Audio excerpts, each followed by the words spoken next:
This segment brought to you by the Western Kansas Wildlife Travel Center in Oakley. I know this is our wildlife segment, and you might not think this is a fit, but these animals used to be wild. Thank you to Crystal Socha and the staff at Cowtown Museum in Wichita for sharing this with us.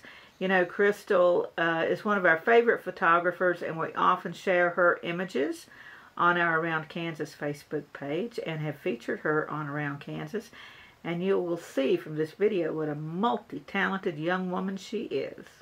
So we've come here to the livery stable here at Old Cowtown Museum to learn a little bit about the strange critters that we've got over in the stockyard. Now people call them Texas Longhorn cattle. Now because they've got big long horns, they must be all boys, right?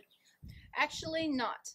In Longhorns, both the male and the female will have horns. In fact, our Longhorns here at Cowtown are all female, and they all have horns. Even our little baby who was born last summer, she is already starting to get her horns as well. Oh, that's interesting. Boy, they look pretty scary. Well, they can be quite intimidating with those horns. A horn span from tip to tip can be anywhere from 4 to 7 feet, and there are actually some steers who can be 9 feet from tip to tip. But Longhorns are actually a pretty easygoing breed of cow, and they're easy to get along with, easy to work, and easy to move. And they are very intelligent, so you actually see people riding them nowadays and actually using them to actually pull wagons and stuff. Huh. I assume the horns are for protection, right? Yes, they are for protection. Longhorns are the first breed of cattle to step foot in the United States, and they're the only breed of cattle who have evolved without any kind of human management. Oh, well, that's interesting. Now, we don't see very many of them around today, do we? We are starting to see more and more of them. They fell out of popularity in the early 1900s because their meat is so lean, and people are wanting the more fattier meat so they can have that bigger, yes, the bigger, juicier steaks and hamburgers.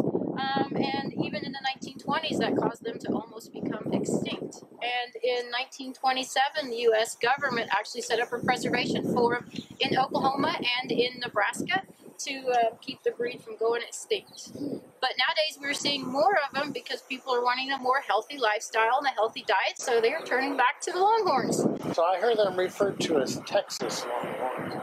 What are they doing in Kansas? They were brought up from Texas, and the cattle drives up to places like Kansas to get them on the railheads to ship them north so that they could provide the meat up there. So they were brought up that way.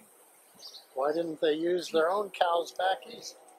They did not have the cows back east like they had down in Texas. In Texas, these were abundance in Texas. And Longhorns are actually great at being able to be moved because they can go long distances without food and without water, and they've actually adapted to grazing on grounds that other cattle cannot graze on.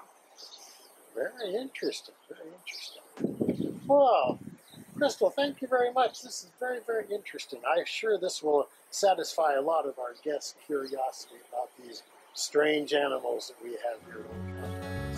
Yeah, you're very welcome.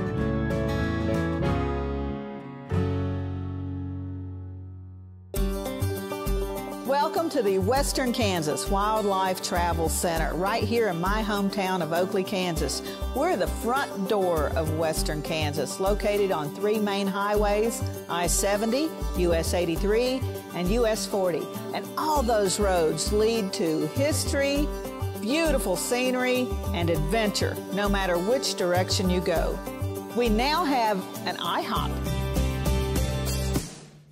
That brand that you've trusted up and down the road in all your travels is staffed with local folks, real people, just like you and me, and we're waiting on you to join us. So for fun, adventure, fuel up, fuel your body, and let's have some fun.